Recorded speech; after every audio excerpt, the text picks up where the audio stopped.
she is there.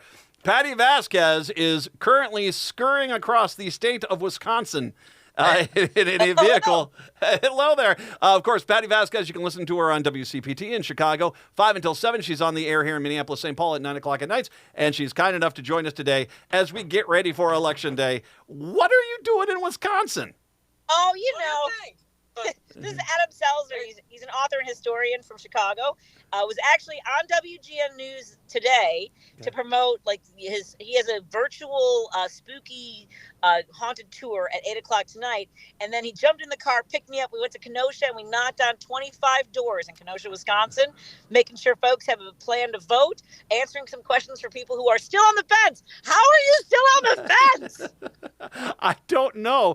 It's not like the candidates are wearing Packers or Bears gear in Wisconsin. I mean, it's just that I would vote for sanity and keeping America together, but they like the Vikings, and that's Wisconsin. Is that kind of do you lead with that? They have nothing against the Packers, so let's go with that first and foremost. The Packers are a fan-owned, non-for-profit organization. I just can't hate that, I'm from Chicago. I support Chicago, but I don't see any reason I should be that upset about the Packers at any given time. Well, no, it's not so much that I'm upset about the Packers. It's more of that. Is that why these people in Wisconsin are still on the fence? Yeah. Who knows?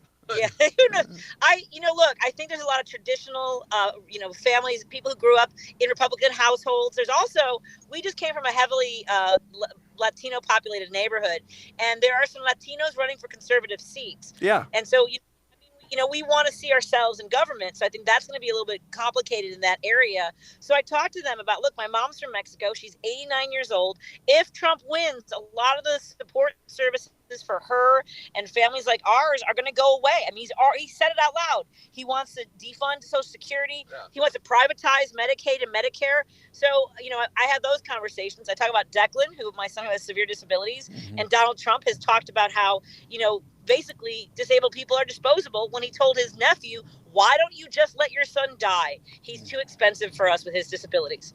So those are the kinds of things I'm trying to appeal to folks. If by now you haven't made your mind up, then let me tell you why I drive every single weekend, now every day until Tuesday, to Wisconsin to talk to voters. Well, I will ask this, since you were in a neighborhood there, how has the Puerto Rico, insults, how's that fallout gone there? I imagine, like a lot of people are pretty upset about it. We've only run into a couple of people that I think were from Puerto Rico, but when we run into them and they tell us they're from Puerto Rico, it comes up. Yes. Yeah. Well, the thing is, when we were talking to Latino voters and they're still on the fence, we Latinos, we're not a monolithic group. I think that a lot of Latinos did take it personally. And, think back to 2015 when it was Mexico sending rapists and drug dealers and murderers, which my mom always said about drugs. Uh-oh. We froze. Yeah, you froze up a little bit there. Are you back with us now? Hopefully they come on back here. Hi. There you go. You're back now. You're back. We lost you there for about 20 seconds, but you're back now. Where are you at in Wisconsin that we need to know where this dead zone is? Yeah, we're on like Bob's Road in Kenosha. We're on 104th Street in Kenosha, Wisconsin. Okay. To come up to one. We froze again. Oh, geez. Well, okay, so I want to do a whole half hour with you. I knew it might be dicey, my friend. Well, it's no problem. Okay, I want to ask you. Well, then no worries. Okay, let me ask you this: with the comments that he made yesterday, in regards to basically women. I mean, let's talk about that. You're out door knocking in Wisconsin, toss-up state. Something that Illinois and Minnesota don't have that right now. What is, did you get any immediate feedback from people like or else that Mentone that he put forward? Well, we did have two women who were very enthusiastic about voting for Vice President Harris. And we didn't really even go, we're not even, bringing that stuff up, because a lot of this is get out the vote and making sure not only, have a plan to vote. Like, one woman left as soon as she jumped in her car. She was like, oh, I can vote now? And she jumped in her car and went to go vote. It was amazing. Yeah. So we're getting some of that. But I think the women we've met, I would say, have had certainly more urgency, a sense of urgency than the men. Almost all the men are like, yeah, we'll see. I don't know. Or some, like, yeah, I got it. But the women are like, almost want to hug us when we show up at their doors. We had the old lady, like, I can't even repeat on the radio the words she said when she saw us, but it ended with, yeah. Wanted to hug us. Yep. And so in Wisconsin, I mean, the polls that are coming out now are showing and actually starting to Harris pull away. Do you feel as if that is what you're seeing there when you're doing your door knocking there, that indeed Harris has the momentum here and this is looking pretty solid for her? You want to tempt the wrath of the whatever from high atop the thing? I feel like we're doing good. I feel like we're making progress. I feel like that our work is paying off. Yeah. And I look, Wisconsin Dems have a great ground game. And I do think that that all that energy online, you see all these ultra uber conservative men who are angry that women are voting in such a strong force. Oh yeah. We into those doors where the women are like, please, not too loud while we're talking to them, or even had men after we leave the porch almost rip the door off the hinges, telling us to keep that crap out of their house. So I think that there's going to be a lot. The women are going to drive this, and I think some of that polling from Marquette shows that it's like the numbers amongst women is huge in Wisconsin. Oh, so yeah. we're excited. Yeah. Well, and that's the thing which is scary is that this is something that the Republicans seem to be leaning into, is that how dare that woman disrespect you? You better get them in line. And you're like, what in the hell is going on here, caveman? It is really it's discouraging. It's scary.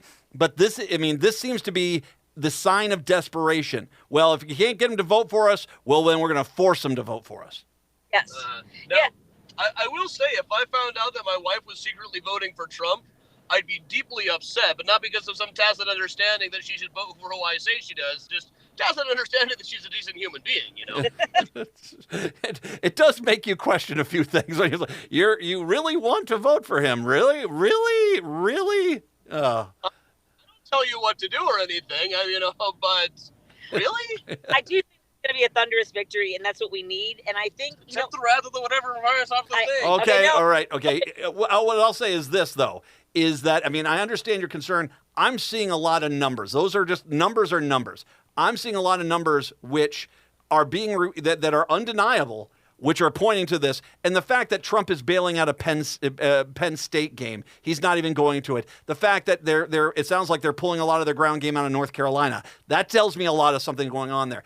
There are these signs that are putting out. I mentioned 3 weeks ago, boy, Donald Trump all of a sudden is just trying to grift to get people to buy crap. It's like that doesn't seem to me to be a sign that this campaign's doing well. He's trying to get every dime out of his supporters he possibly can. There's a lot on the wall there that tells me that this is going well for Harris and the Dems. Well, there's a lot of his rants about Pennsylvania, all of the voting fraud he's alleging in Pennsylvania already. On the one hand, it sounds like they're telling him something in the internals that he's losing Pennsylvania. Yeah. But I just believe that they would tell him that. Who wants to be the guy who has to go and tell Donald that and have him actually believe it? He wouldn't believe it. So there's no sign. It definitely doesn't look like it's going well for them to me. But what does he even know? What are they telling him, do you suppose? Honk the horn on the garbage truck, Donald. Go ahead. Well, by the way, I brought this up. Is there ever been a better self-own in history than putting your own name on the side of a garbage truck? Amazing. Absolutely. And having it drive around aimlessly in a parking lot. Freaking insane. Absolutely crazy. I do think that here's what they're calling it in Wisconsin, being nauseously optimistic. Yeah. I think I would say that's a really good way to say it. It's like I'm not going to believe 100% this is going the way it looks like it's going. And, I've seen defeat grabbed from the jaws of victory before. I'm not a big fan of that. But at the same time, I look at like Florida and Texas, and you and I talked a few weeks ago. Florida is a state you need to watch because I think that is definitely a state. It went for Obama twice. the numbers, especially with that abortion rights amendment that's on the ballot there. Rick Scott is not a very popular senator. That is a state that very easily could go for Harris coming on Tuesday. And here, look at the Cubans might not, team up with the Puerto Ricans, but as a Latina, I would say of all the Latino groups that you do not want to tick off, Puerto Ricans are in the top 2. I'm just saying. Puerto Ricans go either way. All right, so I want to ask you a question. This is pure speculation. On Electoral College, what's the number that all of a sudden all these plans that the Republicans have of challenging in courts, what number do you feel that this is over? That it's going to be, if it becomes 310, 320, 325, what's the number you think that at that point they're all just going to walk away because they're saying, at this point we need to flip so many states and under so many different legal arguments which have no basis. How do we do that? I think once you cross the threshold of 300, I think, obviously I would love for it to be a thunderous 310, 320, but I think once they cross 300, it becomes insurmountable, don't you think? I think they could theoretically overturn one state, but I can't see them overturning 2. Yeah, I agree with that. One would be a stretch too. They don't control the military right now. Chief, right? He's not the one who's calling out the National Guard anymore, or not calling out the National Guard, as the case may be. Well, yeah, I think to your point, Matt, is how many secretaries of state are going to be willing to go along with the grift? Exactly. The only one among the 7 swing states. Isn't really Georgia the only one with Republican governors? Well, and they haven't been willing to play along with it. And the Republican Electoral Commission that they've got there, too, has been trying to fix this for him as well, which is the case. But once again, you're not going to do this you're not going to do this in Pennsylvania. You're not doing this in Wisconsin. You're not doing this in Michigan. If those states go this way, you're not going to really have a legal path to overturn one of those states. So you got Georgia, North Carolina, Arizona, I don't think so, and Nevada. And Nevada is an interesting state because that's, of all the states that Trump might be able to pick up, it might be Nevada. But there are now signs pointing that that's actually starting to erode away from him as well. So, yes, I love it. I still, again, nauseously optimistic. I'm actually entrenching. I'll be in Wisconsin today through Monday, so I'll be door knocking every day in Janesville, Racine, Kenosha, and Elkhorn. Okay, you're hitting all the gems. One more trip tomorrow, then on Saturday I am flying to the UK for a long planned trip to follow Bob Dylan around on tour for a while. But I'll be spending election day and the day after in Edinburgh, where I understand they have access to some excellent scotch. They do. The Royal Mile in Edinburgh is delightful. You'll go there. I'm sure you'll find some place that you'll be able to celebrate. Scotch and haggis and my I voted sticker. That's how I'll be spending my days. As a Scotsman myself, dude, stay away from the haggis. No, just don't. That's not a path you want to take.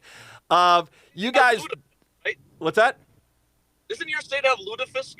I don't go there, man. I don't. I mean, it's not like I have to eat this stuff. I don't have to. Patty, all my best. You guys drive safe. Great work. Way to be an inspiration for everyone out there to be out there on the road in Wisconsin, door knocking. You're just absolutely amazing. Once again on WCPT in the evenings, 5 to 7, and in Minneapolis, St. Paul on AM 950 coming up here at 9 o'clock. Guys, drive safe. Thank you very much. I appreciate the time today. Great eating in Wisconsin. That's right. Bye. Love you, Matt. Love you. Take care. We'll take a break. Come on back. It's the Matt McNeil Show.